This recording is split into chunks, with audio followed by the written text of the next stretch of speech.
Today marks the real beginning of the pilot house. It's not built from brand new materials or endless supplies, but from whatever can be found and made to work. Old pallets, reclaimed wood, and bits gathered over time.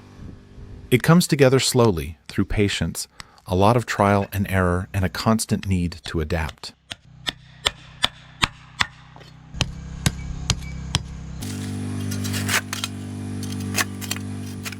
Deep in the Appalachian Mountains, a 26-acre off-grid homestead sets the scene. It's a beautiful place. But it demands a lot. Life here revolves around being resourceful, using what's available, fixing what breaks, and making sure nothing goes to waste, because nothing comes easy.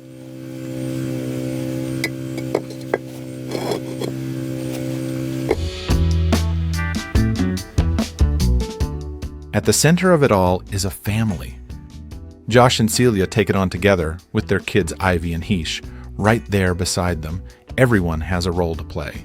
What starts here isn't just about building a structure, it's about the process, the lessons along the way, and the steady effort to create something that will stand the test of time.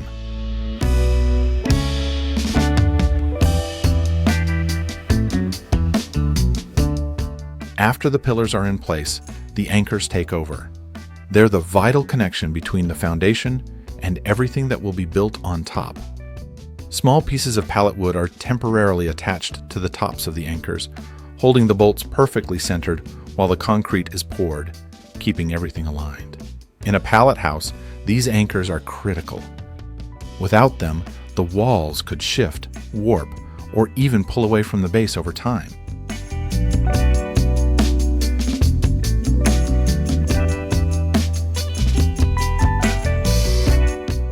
The next step in the build is all about the main structural beams. This is the backbone of the pilot house. 3 large beams are laminated from pallet boards, each one 54 inches long. Every seam is planned ahead of time to keep the spacing consistent and reduce weak points where the boards join.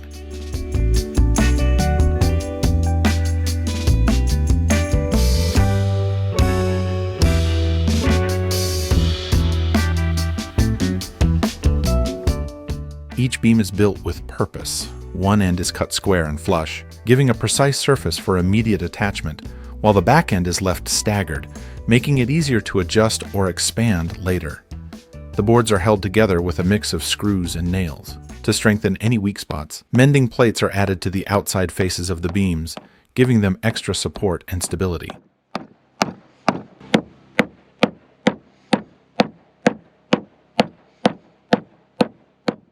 At this point, the beams aren't quite at their final size. Pallets aren't uniform, so the exact measurements come later. Finally, the beams get a coat of Appalachian red maple, making them both weatherproof and giving them a warm, natural look.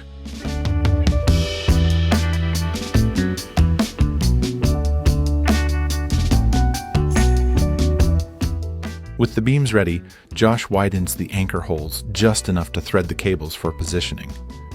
He cuts pallet boards to fine-tune the leveling of the block foundation. The wood is used to span gaps and distribute weight evenly, since the used blocks aren't perfectly uniform.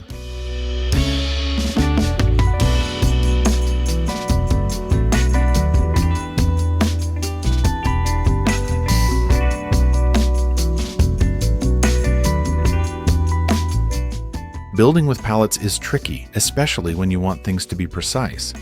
Pallets don't come in uniform sizes. Some can vary by more than ½ an inch, which can leave big gaps if he doesn't sort them carefully. He measures all 12 pallets for the floor and groups them by similar dimensions, which reduces the gaps to under ¼ inch.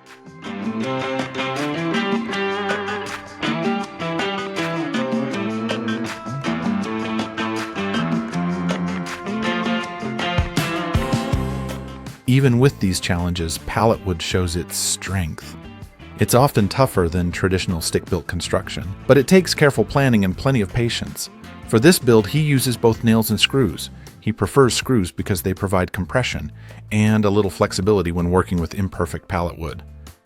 Later, he adds nails to reinforce the structure and make it even sturdier.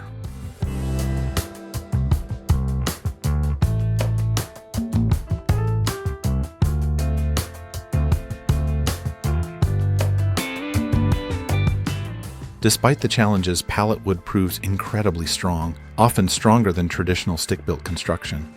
But it demands careful planning and patience. Josh builds the floor from 12 pallets, arranging them in a 4x3 layout.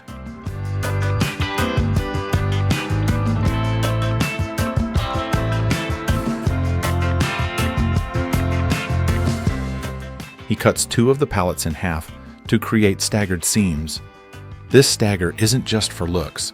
It spreads the load across the full strength of the pallets, instead of depending only on added lumber supports, a mistake many other pallet builds make. The offset pattern makes the floor sturdy enough to support the weight of the structure above.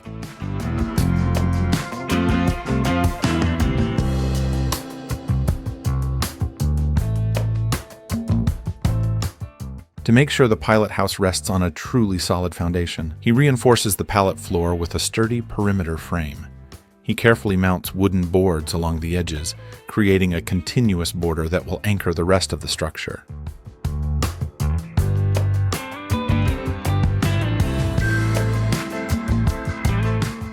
With the extra material trimmed and weak points reinforced, the foundation and frame are fully ready to support the walls and everything that comes next in the build.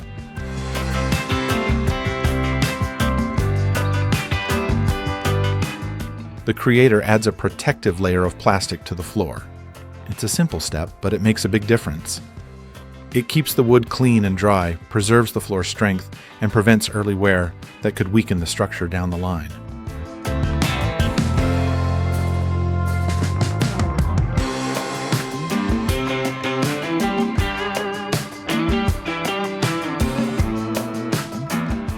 Organization and planning are crucial.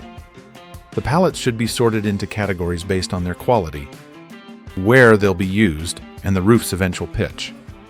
He checks each pallet for straightness, strength, and suitability, making sure only the most reliable boards go into the areas that need them most.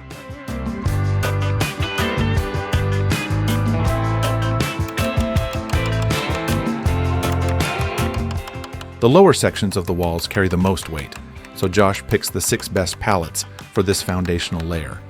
He follows the principle of aim small, miss small, focusing on getting the best result even when perfection isn't possible. He attaches the bottom board to the pallets and joins them together to complete the first layer. This creates a solid base for the rest of the walls, ensuring both strength and stability.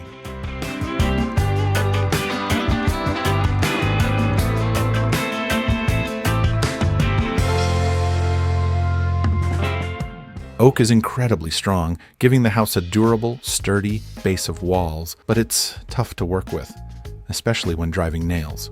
To prevent cracks while nailing, he has drilled the holes in advance. Its strength comes with a trade-off. It makes the work more labor-intensive and demands careful handling.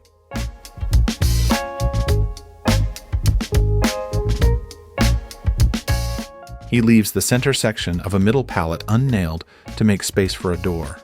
This makes the build easier. He can construct the wall as one solid piece first, then cut out the door afterward, avoiding the hassle of handling heavy pallets around an opening.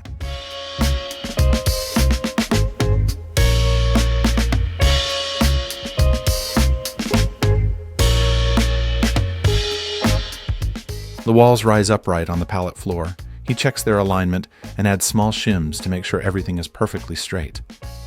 The walls are heavy and tricky to move, but the effort pays off, creating a sturdy, stable base. Despite a few imperfections, the walls hold strong, giving him confidence for the rest of the build.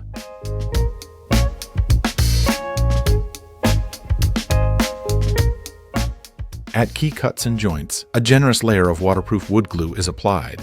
It seals the exposed wood fibers, helping prevent cracks and water absorption. By taking this step early in the build, he adds extra strength to the pilot house, making the walls more durable and better able to handle the challenges of off-grid living.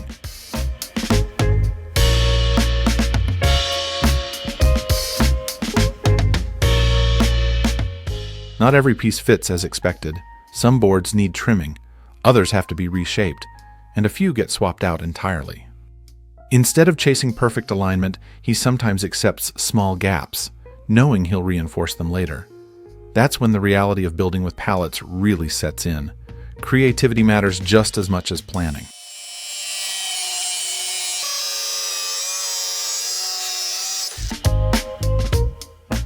A major turning point comes when Josh starts making custom joist hangers. Instead of buying metal brackets, he leans into what he has on hand. He gathers scrap angle iron from old packaging and bed frames and gets it ready for a second life. Drills the holes, making sure everything lines up so it can be fastened securely later. Each piece is cleaned and treated with anti-rust spray.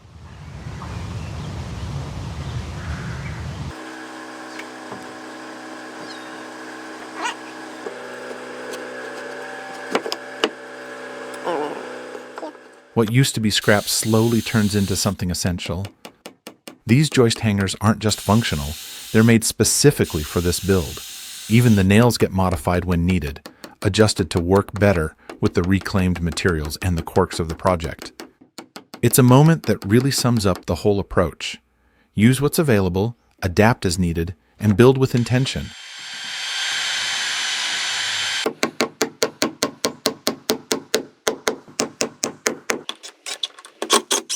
There's no formal blueprint guiding this build. The decisions are made in real time, based on what materials he has and how they behave as he works. Uneven angles, misaligned joints, and unstable sections all come up, and he handles them on the fly using clamps, straps, and whatever fastening method gets the job done.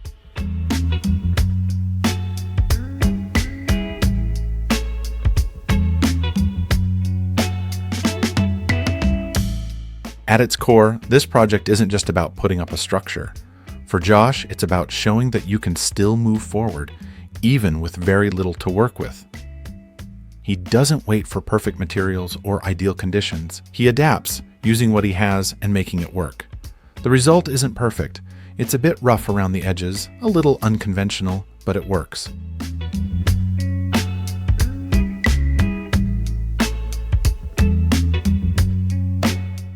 The tower is starting to take real shape. The walls are up, a doorway is in place, and even the beginnings of a second level.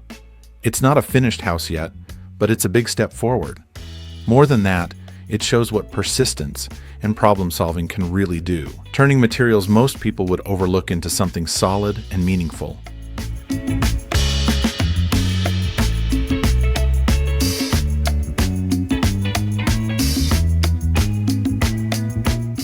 As the tower grows taller, the work gets harder. Lifting heavy pallets into place becomes risky, especially without proper equipment.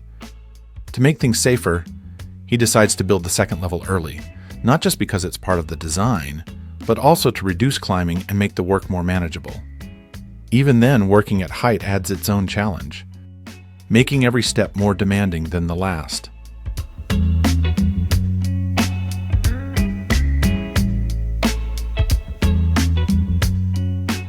One of the biggest challenges in this build is dealing with inconsistency.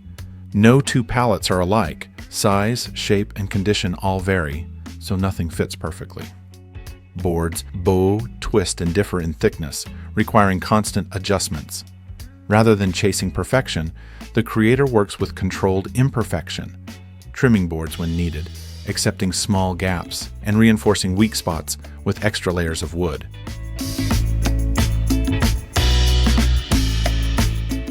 With the door already framed and ready to hold siding, hinges, and a door stop, boards are added on top of the walls. They give the structure extra strength and serve as a straight edge to smooth out any unevenness in the pallet walls. The boards are set to overhang slightly, creating a small lip around the edges.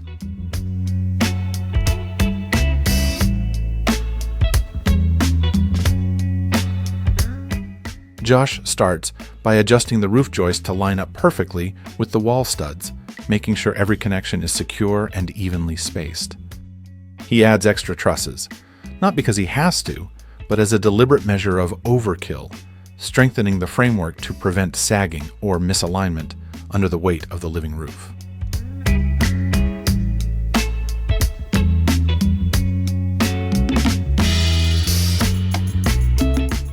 Instead of making thicker beams, he laminates 2 layers of boards and increases the number of joists to 9, helping spread the weight more evenly across the structure. He adds blocking between the joists to keep them from twisting and to make the whole frame more rigid. Then he moves on to framing the outer edges of the roof, including the overhang.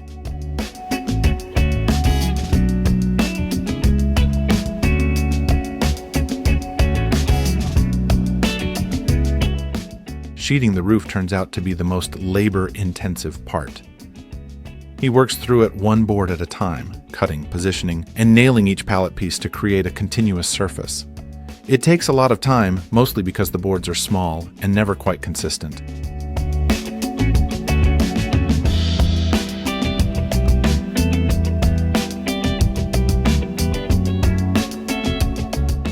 Despite this constant challenge, he keeps moving forward, piece by piece. The choice is deliberate. The interior will stay exposed, so these boards will be visible from inside. All that extra effort doesn't get hidden. It becomes part of the final look.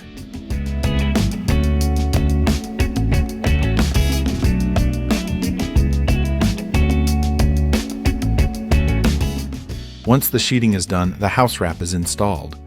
This is the first real weather barrier, helping protect the structure from rain while also cutting down on moisture coming from inside.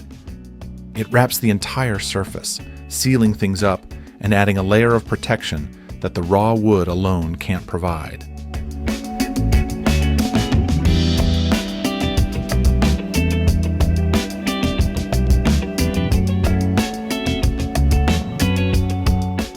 Next comes insulation using thin foam boards. He lays them across the roof, secures them with screws, and tapes the seams with simple duct tape. Compared to everything else, this part feels straightforward. Even with light rain and slippery conditions, he pushes through and gets the insulation done, adding another solid layer of protection.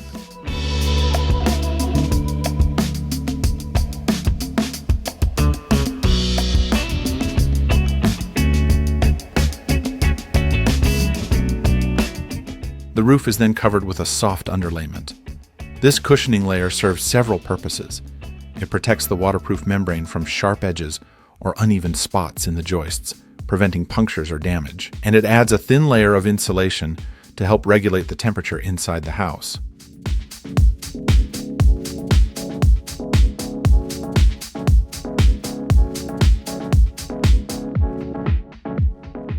On top of that, he lays a thick pond liner as the main waterproof barrier. One layer is enough for now, but he plans to add a second layer later to make it even more reliable over the long term.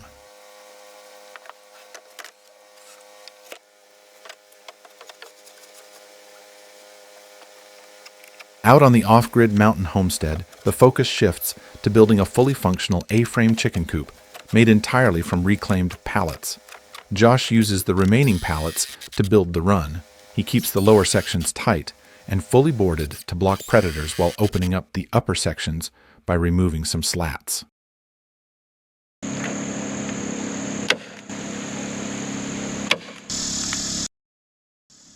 That balance lets in air and natural light while still keeping the chickens safe and protected. He stretches chicken wire across the frame, using staples at first just to hold it in place. To save money, he gets creative. He uses pennies as washers. It's a simple trick, but it cuts costs and still gets the job done.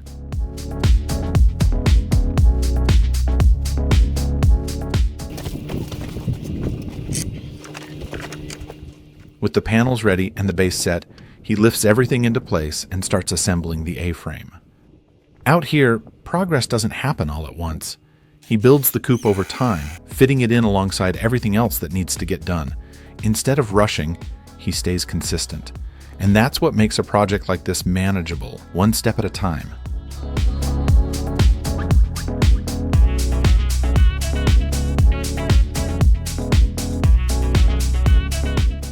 As the panels come together, the structure takes on both strength and purpose, transforming simple reclaimed materials into a functional shelter. It is reinforced with cut beams, which Celia treated with a protective coat. Meanwhile, Josh finishes cutting the floorboards and his wife mounts them, giving the coop a solid, even floor.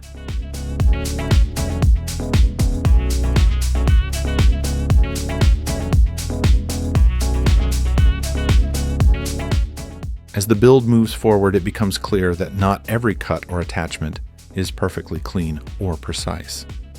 Instead of stopping to redo every flaw, he takes a practical approach, prioritizing function over a flawless look. Minor imperfections are handled case by case.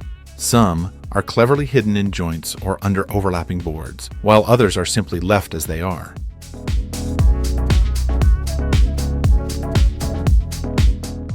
The next task is building the Coop door, a key feature for access and maintenance. He selects boards for straightness and durability, then measures and cuts them to create a frame that fits perfectly within the pallet opening.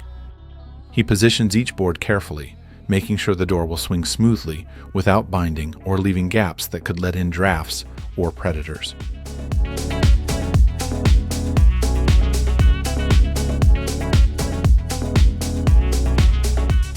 The next focus is building a secure night roost on the Coop's second floor. The master frames a dedicated space with carefully measured boards, creating a small, elevated enclosure that gives the chickens shelter, safety, and comfort.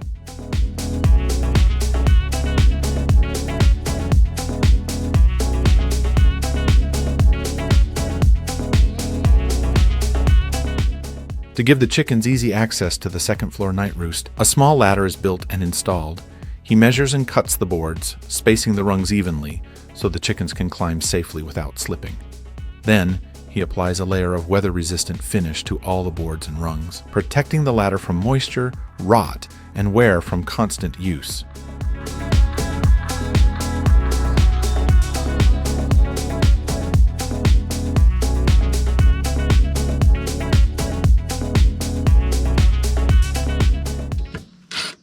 Josh adds the final functional upgrade to the Coop, an automatic chicken door. This door opens and closes on a schedule, cutting down on daily manual work and boosting security. Once it's installed and programmed, the Coop becomes a much more self-sufficient system.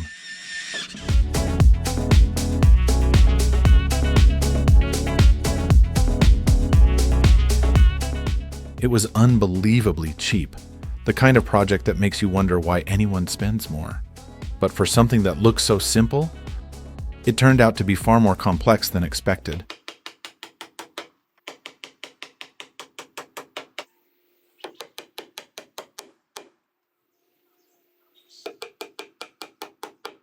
Up on the second level, he starts laying down pallet board flooring.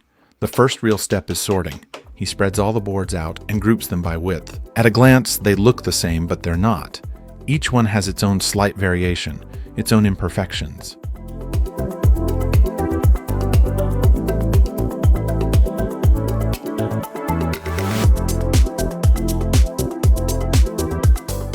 So he takes his time, pairing them up carefully, matching similar pieces together. The goal isn't perfection, that's not realistic, but to keep the gaps as small as possible. It's about working with the material, not against it, and making the most of what's there.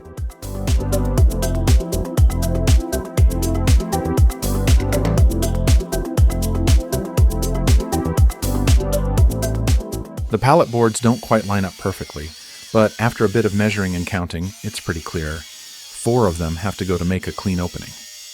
Cutting them out isn't exactly a perfect science. For the finer cuts, he switches to a pull saw.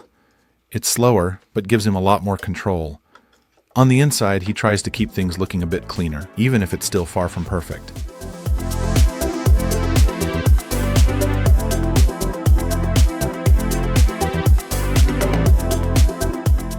The day's goal is simple. Frame 4 large windows. 3 sit side by side. Imperfect, but they work. He picked them up at a rehab store. They're not pretty, not symmetrical, nothing you'd call showroom quality, but they have glass and let in light. The 4th window is a little different, an easement-style piece from an old camper.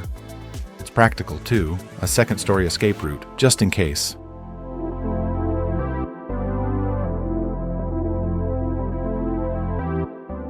Store-bought lumber makes its way into the build, a small upgrade, but a handy one. The frame is put together on site, so the opening fits almost perfectly, just needing a board at the top and bottom to finish it off. This part of the wall isn't load-bearing, so the building's design shifts the weight to other walls, leaving this section free to modify without any stability worries.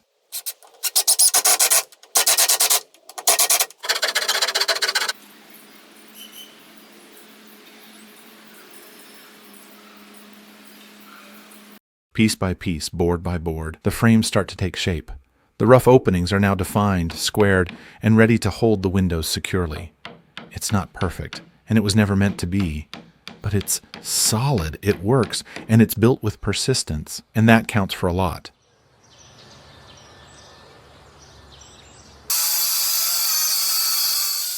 Using pallets as a building material comes with its perks. Each one is already covered with flat boards, giving it natural strength. Unlike a conventional house that depends on plywood or OSB for rigidity, a pallet structure starts out surprisingly sturdy. Still, it needs some extra sheathing to finish it off.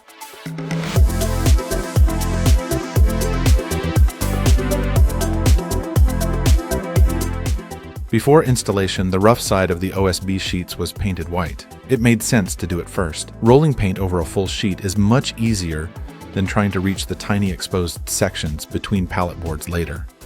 The interior walls were already done, so this step focused entirely on the exterior.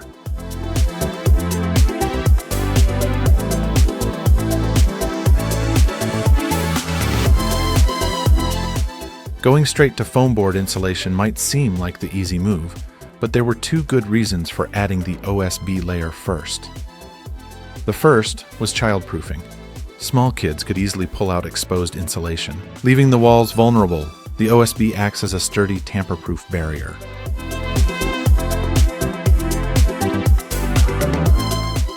The second reason had to do with thermal conductivity. Nails and screws going straight through the foam into the pallet studs could create tiny cold spots, leading to condensation when warm interior air hits the cold fasteners. Adding OSB first insulated the fasteners, preventing moisture problems, and giving a solid middle layer for the siding.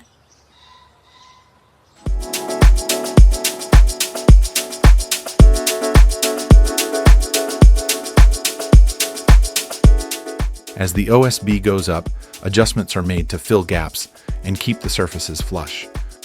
At the same time, he adds a vapor barrier over each sheet, installing the OSB, covering it with the barrier, then moving on to the next section in the same rhythm.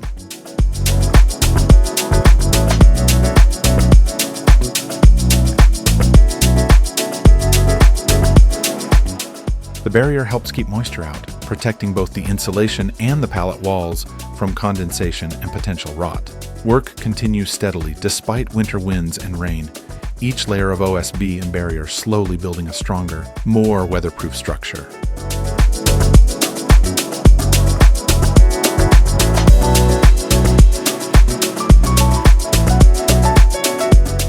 Smaller OSB pieces were used higher up, making the process safer and more manageable for a single builder.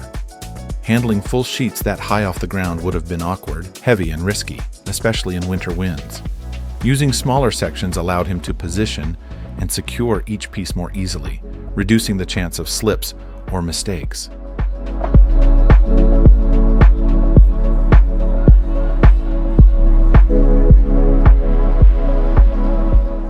With the sheathing and wrapping in place, the tower transformed from a pile of materials into something solid.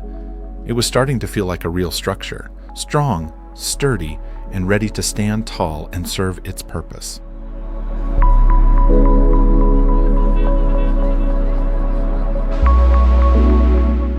The question on everyone's mind: why install insulation on the outside? It's not the usual approach and definitely a bit unconventional, but there's a simple reason for it. The structure is built entirely from pallets, and the whole point of this project is to showcase that.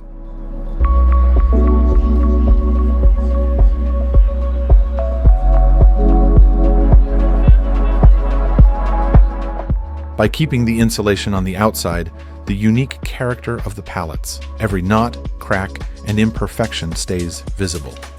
This entire build is a celebration of the beauty and durability of reclaimed materials. So, hiding it behind drywall or internal insulation would kind of miss the point. It's like a pallet monolith, and the goal is to keep that raw, rustic charm front and center.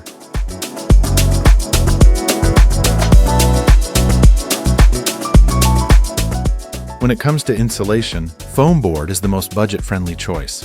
The material used is the thinner, more affordable type, but it still does the job well. The foam board might not be perfect, but it's a cost-effective solution that performs well, especially in an environment like this.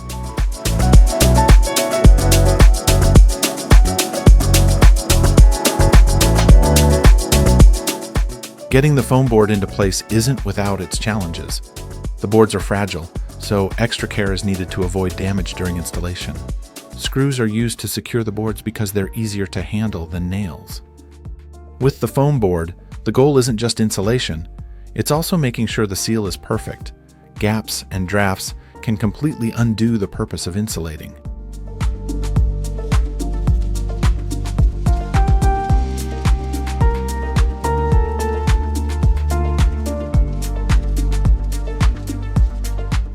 Once the boards are in place, the seams are taped up with duct tape, sealing them tight. It's not the fanciest solution, but it works, creating a solid, airtight seal to keep drafts and moisture out. Every little step adds up, ensuring that the insulation does its job effectively.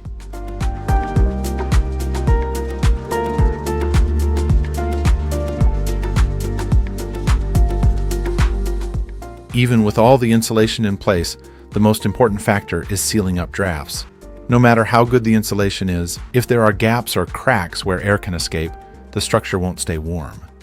To make sure heat stays inside, Josh and Celia wrap the house, sealing the walls even more.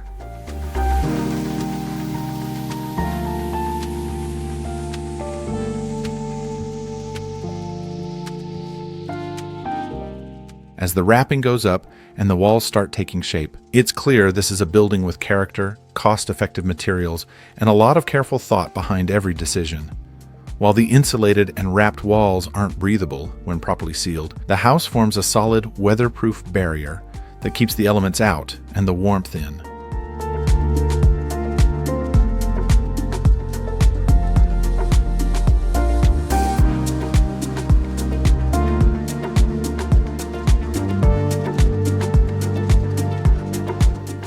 Duct tape is used to seal the seams and corners, keeping everything tight.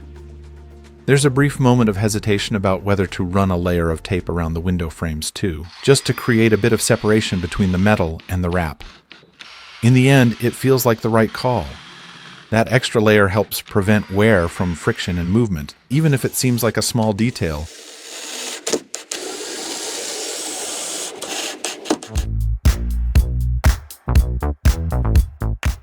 Nothing about a pallet-built tower is standard, so a regular store-bought door just isn't going to fit. The opening is uneven, a bit awkward, and completely unique, so the solution ends up being just as unconventional. Build a door from scraps.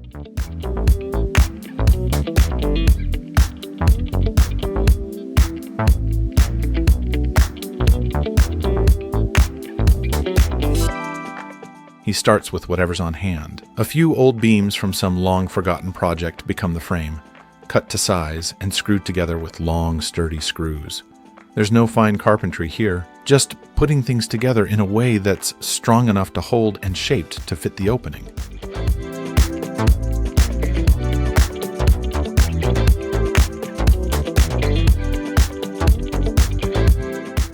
Over that, pieces of leftover metal roofing are fastened down.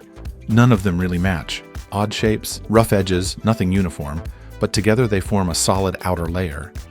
Tin snips handle the excess, trimming things down until the door starts to look at least somewhat intentional.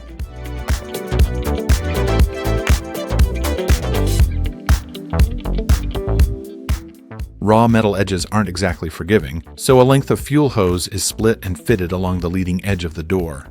It works as a buffer, covering the sharp edges and making it safer to handle. Next come the hinges, with small notches cut out so they sit properly. Josh then attaches the door to the wall and it swings free.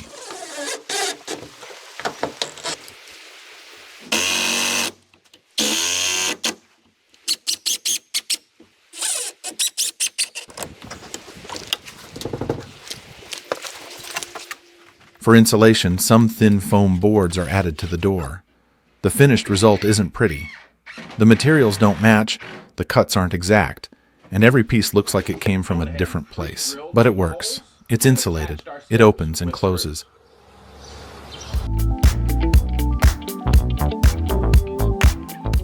A 2-story pallet tower isn't much use if you can't easily reach the upper level, so the focus turns to building a set of stairs. Stair geometry isn't something to guess, so the measurements are calculated carefully to get the right sizes and angles. Once that's done, he cuts the steps and screws everything together, creating a solid, functional staircase.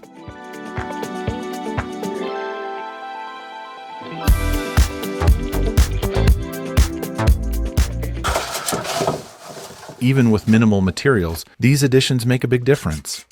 What used to be a tricky climb is now an easy walk, turning the second level from a hard-to-reach loft into a usable, livable space.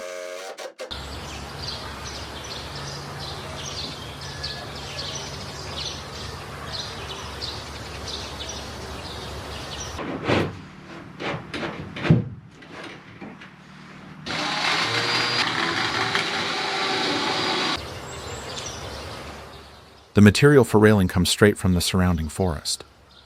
This raw timber matches the spirit of the whole project, blending the structure with its surroundings instead of setting it apart.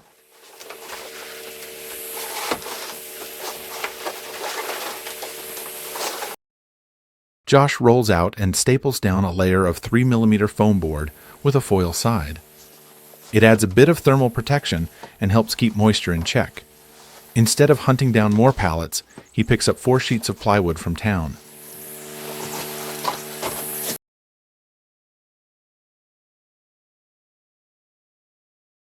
The sheets go in as the subfloor, creating a smooth, stable surface and freeing up pallet boards for other parts of the build. Even store-bought plywood isn't perfect. Some sheets come bowed or with hidden flaws. He works them into place as flat as possible, making small adjustments as he goes.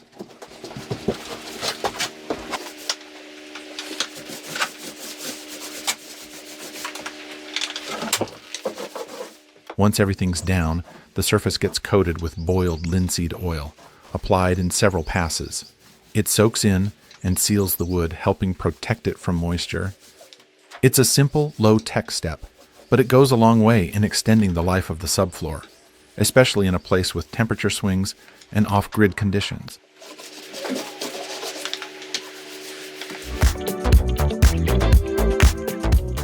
The space starts to feel more livable. They even bring in a sofa, turning it into a spot to rest, hang out, or let the kids play. It's a small addition, but it makes a big difference. It finally feels like a place you can actually spend time in. Up until now, it's all been structure. Now they can pause for a bit, take a break, and actually enjoy being there, not just work on it.